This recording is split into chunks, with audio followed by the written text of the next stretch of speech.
जय गुरु जी। सत्संग by Jaya aunty on 11th August 2017 part B.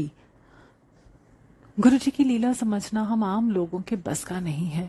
हम एक बार इनके हवाले हो गए तो बस उसके आगे नहीं सोचना पड़ता है।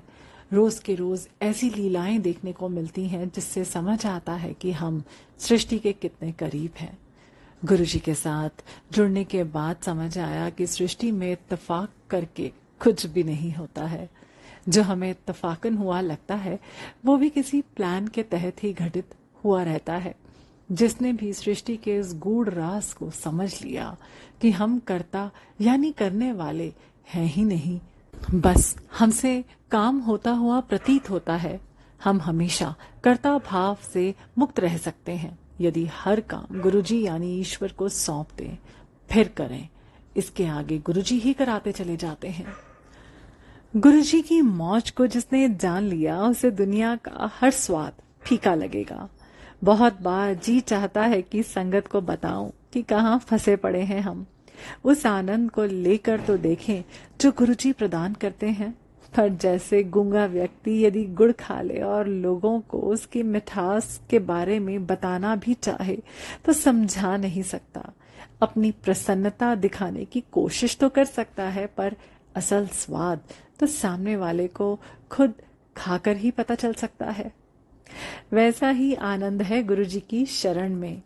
दिनों दिन अपने संगत को आगे और बहुत आगे लेकर जा रहे हैं। सभी को ब्लेस कर रहे हैं।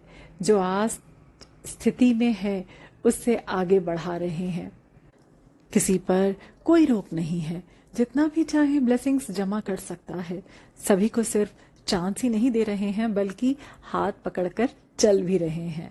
फिर भी हम मूर्ख हाथ छुड़ाकर भाग निकलने की कोशिश कर रहे हैं। हम मूर्ख नहीं तो क्या है? खजाना सामने है और हम अपने 4 पैसे कमाने के चक्कर में खजाने तक जाना ही नहीं चाहते हैं। जो यहाँ तक चला गया उसे तो शायद उन पैसों की तरफ नजर डालने की भी आवश्यकता नहीं होगी, या यदि कमाने चला भी जाता है तो अपने कर्म की जिम्मेदारी समझकर। गुरुजी बुलाते हैं, हम नहीं जाते क्योंकि हमें 100 काम करने होते हैं। तो फिर गुरुजी कहते हैं करो अपना काम। कभी जब ऊब जाओ तो आ जाना यहाँ। यदि अभी आ जाते तो हमारा काम सृष्टि करती और हम गुरुजी के चरणों की मौज में होते। पर ठीक है, हमारी चॉइस है। जब आना चाहें तभी से गुरुजी सृष्टि को हमारे काम सौंपेंगे। गुरुजी के पास जाकर प्रसाद लेने के बीच अपनी शुगर या अन्य बीमारी याद आ गई और झिझक गए। कहते हैं ठीक है, इलाज करा लो, जिससे भी मर्जी हो। जब कभी थक जाना तो गुरुजी के पास आ जाना, पर पूरी तरह से आना। फिर कोई और बीच में नहीं आएगा। बड़े डॉक्टर और हमारे बीच अपने परिवार और दुनियादारी के मोह में इतने फंसे हैं हम, सुध ही नहीं है कि यात्रा सबकी अलग अलग है। सबको अकेले ही तय करनी होगी और सबका समय भी अलग अलग है। तो अपनी यात्रा ना शुरू कर ये मोह बंधन में हम इस बहुमूल्य समय को गंवा रहे हैं। गुरुजी कहते हैं कि कोई बात नहीं, कभी तो होश आएगा कि जिनसे अपने को बंधा महसूस कर अपना सब कुछ छोड़े रखा है, उन्होंने तो अपनी तरफ से बंधन कब का ढीला कर अपने को मुक्त करा लिया है। तब हम आएंगे और गुरुजी तब भी इसी तरह हमारा स्वागत करेंगे, क्योंकि उन्हें पता है कि कितनी चोट खाकर आए हैं हम। यार दोस्तों के बीच मस्ती और खाने पीने और दिखावे के चक्कर में से मुक्त ना हो पाने के कारण इस सरल जीवन को हम कठिन बनाकर जीना चाहते हैं, क्योंकि सरलता हमें हमारा पिछड़ापन लगता है। जिस वक्त थक जाएं इस कृत्रिम मुस्कान और भीड़ के बीच अकेलेपन के एहसास से, तब हम आए गुरुजी के पास। गुरुजी अपना स्नेह और बिना शर्त वाले प्यार के साथ हमें अपनाने को तैयार बैठे हैं। गुरुजी तो हमें हर वक्त हर स्थिति में अपनाने को तैयार हैं। हम ही क्यों नहीं गुरुजी को प्यार करना शुरू कर देते हैं? जिस दिन हमें प्यार हो जाएगा ऊपर वाली सारी बातें निरर्थक हो जाएंगी। हम खिल उठेंगे इनकी छत्र छाया में। सृष्टि और हम एकमय हो जाते हैं जब हम गुरुजी को समर्पित हो जाते हैं। ऊपर जो भी लिखा उसे गुरुजी ने मुझे प्रैक्टिकल करके समझाया है। पैसे की बात जिस दिन गुरुजी की आज्ञा मानकर नौकरी छोड़ सेवा में लगी, आज तक कभी पैसे की कमी नहीं हुई। जब कहीं अपने को असहाय महसूस किया किसी को पैसे देने में, गुरुजी ने झोली भरकर पैसे दिए। कभी किसी का मुंह नहीं ताकने दिया। सभी पॉइंट से रिलेटेड सत्संग शेयर कर चुकी हूँ। अपने काम में इतनी ज्यादा उलझी कि सारा समय रसोई और घर सजाना या नौकरी में निकलता।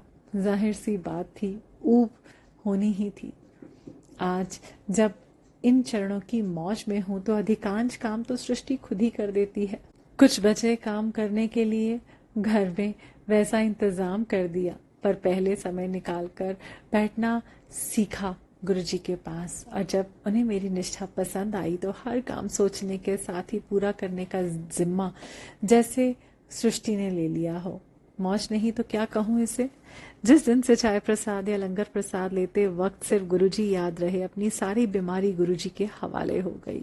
अब जैसे भी चाहे इलाज करवाएं हम गुरुजी से, तेज या धीमा हमारी चॉइस पर छोड़ते हैं। जो हमने तय किया वही हो, गुरुजी का आशीर्वाद होता है। बीमारी कैसे गायब हो जाती है पता ही नहीं चलता। सालों से तबाह इंसान जब मुक्त होता है इन बीमारियों से, उसकी मौज तो वही बता सकता है। गुरुजी यही खुशी तो देना चाहते हैं। ये मेरा परिवार, ये मेरे रिश्तेदार, ये मेरे अपने जैसे बंधनों में हम खुद को रखते हैं और आजाद होकर जीने के आनंद को जानते ही नहीं हैं। गुरुजी कहते हैं एक बार अपने मोह को ढीला करें हम। यदि कोई चला भी गया छोड़कर तो उससे दुगना आएंगे।